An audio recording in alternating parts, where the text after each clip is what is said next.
social media reaction genre, silly comments are considered especially heinous. At Dear Woke Christian, the dedicated content creators who investigate these horrible comments are members of an elite squad known as the Dusty Comments Unit. These are their stories. We're back, everybody.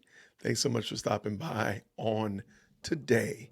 So this is a one and done, especially for those who supported me through Buy Me a Coffee. I want to thank you all very much for your support. Thank you for your encouragement, your membership, and such like that. So this is a special video that's only for you. Thank you so very much. One of the things that we content creators struggle with is how to determine if a video is going to be it. Is it going to be the hit? Is it going to be the one that goes viral? Whatever like that. For example, my video on Vivek Ramaswamy, I never intended that video to do as well as it did, but it's done probably better than 100,000 views at this point between this channel as well as my podcast channel. Actually, it's done better on my podcast channel. So you never know. You never know what's going to cause a video to bubble up to the top and such like that. Here, a lot of the time, anything by Vodi Bakum is going to get people really torqued off. I know that Matt Chandler tends to be a lightning rod, as well as Andy Stanley. But it really seems to be Vodi. If I put Vodi up, I'm guaranteed to get a lot of views and a lot of comments. Now, another thing is just things that go countercultural to what people think I should think. So for example, being a man of high melanin, they kind of expect you to go along with the high melanated narrative. If you don't, sometimes that could be a good indicator that the video will go viral or the video will do well. Not really viral, but just will do better than normal. Sometimes it's just literally the roll of the dice. You never really know. However, I want to point out a couple videos today that have done better than their fair share of comments. So we're going to focus on comments today because why not? We're doing Dusty Comments. Why would we not talk about comments? So this is I know that guy. This is my Book of Clearance video that I did recently, just discussing the blasphemy of that video. And for the most part, I mean, it did okay. Didn't burn down the world, 600 views in a day. Not stellar, but definitely, it's there. There's no question there. No complaints, no problems from me. However, some of the comments are extra dusty. So let's take a second look at some of them. And there's one particular that I really want to point out because, wow, it's something I've really been wanting to talk about for a long time. So I'm glad that this person actually brought it up because it's something that I want to talk about. All right, let's build up first of all. This first person right here, he says, I don't understand why people are so mad. If you know anything about history, people perform fake miracles at that time. Y'all mad because he's referring to Jay-Z, name is associated with it. And I just replied back, sorry about that. Nope. I'm disapproving of making light of my Lord. Thank you for your comment, though. So I'm just going to keep that going, give him that thumbs down. All right. And Shara, you are correct. Shara said here, I have a feeling that a lot of these comments are going to find their way into a Dusty Comments section video. Well, guess what? You're correct. All right, let's go. Because this one right here, here it is right here. I don't know the person's name. Hans Finger, whatever. And he says as follows, my brother, Revelation 1, 12 through 15. God and Jesus are black. All right, we're going to read that in a second, but just hold on to it because I'm going to go back and I'm going to read the comments first, the replies, and then we're going to go read Revelation chapter 1, verses 12 through 15. And I said, nope, that's not true. Thank you for your comment, though. And the next person said, what is true? When it has been made to glow in a furnace. Yep, black people's skin definitely does that. And I replied back, being raised in the North, we did glisten with lotion on our faces before walking to school in December. All right, now the person never replied back, so I'm not going to be mad at them about that. However, let's go ahead and look at Revelation chapter 1, verse 12 through 15. We're going to make sure we got that ESV popping. You know, I like the ESV. And this is John on the island of Patmos. Is his beginning of the book of the revelation of Jesus Christ, and he sees the vision of the Son of Man. And you know what? Let me just start at verse 9, because why not read the whole thing? I, John, your brother and partner in the tribulation and the kingdom and the patient endurance that are in Jesus, was on the island of Patmos on account of the word of God and the testimony of Jesus. I don't know about you, but I love hearing the book of Revelation. I absolutely do.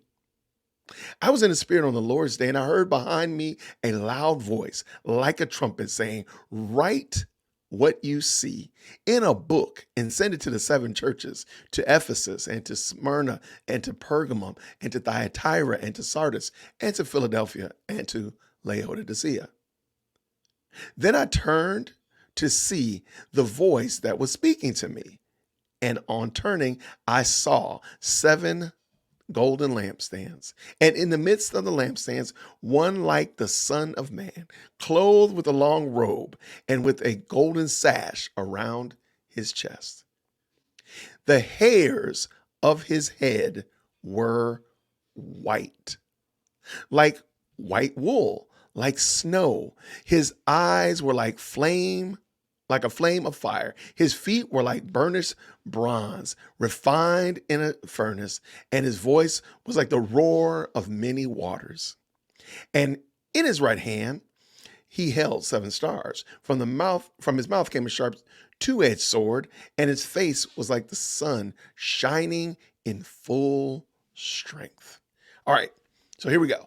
Now, lots of people like to say that in verse 14, right here, hopefully it's showing up on your end, verse 14, the hairs of his head were white, like white wool. Now, we could get into the fine details of this because in that day and age, they didn't have a lot to refer to in order to give you an example of like unto something. So lamb's wool was usually the like unto something. So we could look at a couple things about lamb's wool. Lamb's wool it has a texture to it, and it also has a color to it. Now, following along with how this is explained, if they were saying that his hairs on his head were white, like white wool, why would they say that? Why would they not say his hair was coarse, like white wool, or coarse like lamb's wool? They didn't, because they're using lamb's wool to refer to something that is white or bright. And we can get that because we're going to keep reading. Look at the next verse. The next phrase, like snow. So are we saying that his hair was cold and frozen? Well, of course not. We're saying that it was white and bright like lamb's wool, like snow. But we're going to continue to say, well, maybe that was a one-off, but let's continue. His eyes were like a flame of fire. Again, there's a texture. There's some qualities of fire. What would be a quality of fire that they would be referring to? Are they trying to say his eyes were like an inferno? That's kind of strange, right? It would probably make sense that it was something bright, because that would go along with the previous verse. But let us continue. His feet were like burnished bronze. Burnished bronze now we could go with the color, like a dull gold color. Sure. Or we could say it was bright. That would coincide with what we just read in the last two examples, because it really wouldn't make sense for them to say his hair was white, his eyes were bright, but his feet were dark brown. But watch, it even continues, and he says, refined in a furnace. And we know when things were refined in a furnace, they got very bright. When the dross was skimmed off of it, it became very bright. That would make sense.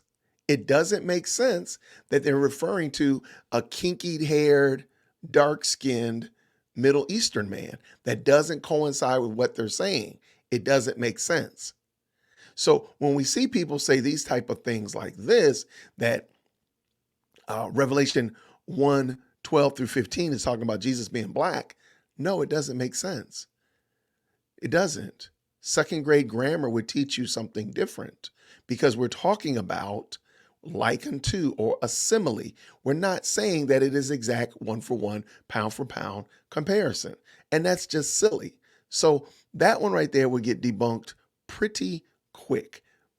But they like that. I don't know why people love to try to make this something that it isn't, because it doesn't matter. And we can say this all day long, and I've said it multiple times, that it doesn't matter if what Christ's skin color was, because that's not what he came to promote. He didn't come to promote his skin color or his ethnicity. That wasn't his deal. Now, going back to what I said earlier, you know what? Shorts. There's no way of really telling which one of these videos is going to pop off. However, a lot of the time, if I put up a video by Dr. Bauckham, it's going to do better than normal. All right. This one right here did not burn down the barn. I will say, I will have to admit that. Hey, by the way, check out this short that I did right here about Opus Clips. They asked me to be a product ambassador. And this video right here is like my advertisement to be a product ambassador for a company that helps with editing and making videos, making shorts out of long form videos. So if you watch it, it'd be really great to help me out a little bit there. Let us continue. All right. So where's the one? Is this it? I think this is it. All right. Again, I didn't expect this video to do so well, but this is the short on the book of Clarence. Again, just a video that really has no purpose in my mind. The movie has no reason to exist. However, look at the short. So let's talk about some dusty comments. All right. Jesus, pause that. All right.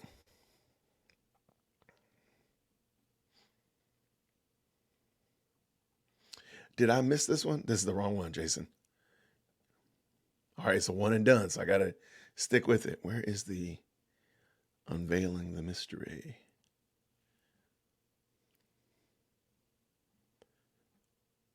This is it. I'm sorry.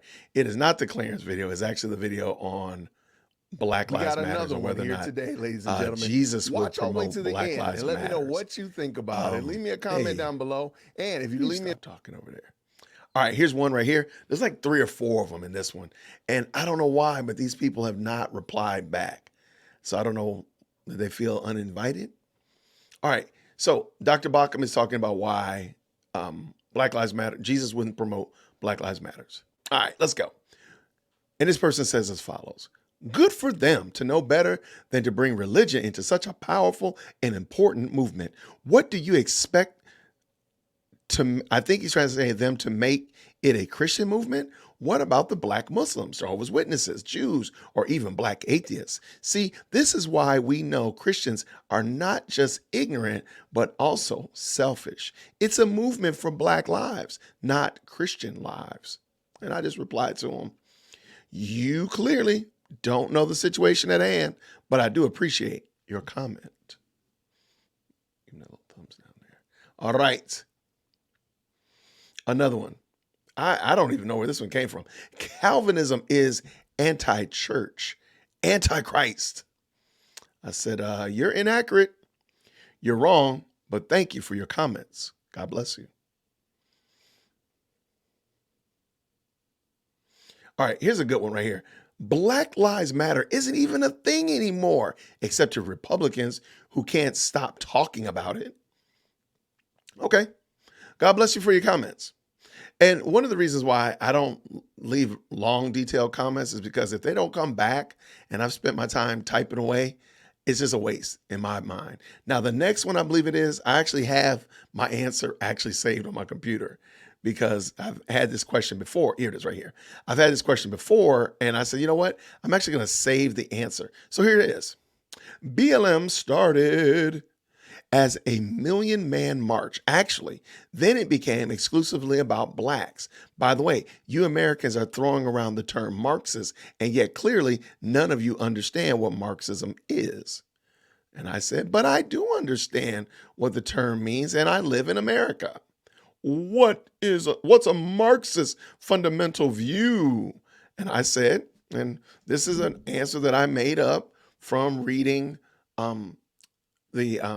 Marxist, the Communist Manifesto and Naked Communism. According to Marx, in his most noted tome, the Communist Manifesto in 1848, the fundamental beliefs of Marxist centers on historical materialism, emphasizing that society's evolution is driven by class struggle within different economic systems. They advocate for the transition from capitalism to communism, aiming to eliminate class distinctions and establish a collective ownership of the means of production.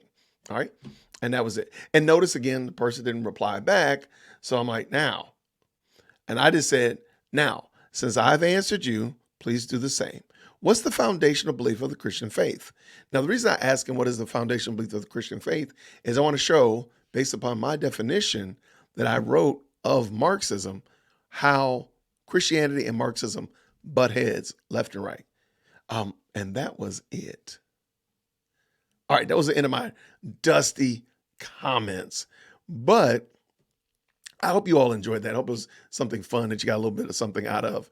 And hopefully it'll encourage you to look and research. Was Jesus actually a black man? Do they describe a black man or do they describe something else? And then, of course, take the time and dig into what is Marxism, dig into communism, and what is the foundational beliefs of the Christian faith. That is key, and a lot of people seem to not understand what it is. So if you look into it, you'll be light years ahead of them because a lot of them don't even understand what they're talking about. So that is it. I thank you so much. This was a Dusty Comments unit, special edition for my Buy Me a Coffee people. Thank you, thank you, thank you for everything that you've done to support this Dear Woke Christian, as well as how you've supported Podium Studio, because all of that has gone to help and support what we're doing over at the studio and get the studio running and being able to optimize what we're doing to help our clients. So thank you all very much. I really do appreciate it from the bottom of my heart. Hope you enjoyed this one and done, and I'll see you again real soon, everybody. Grace and peace. Take care.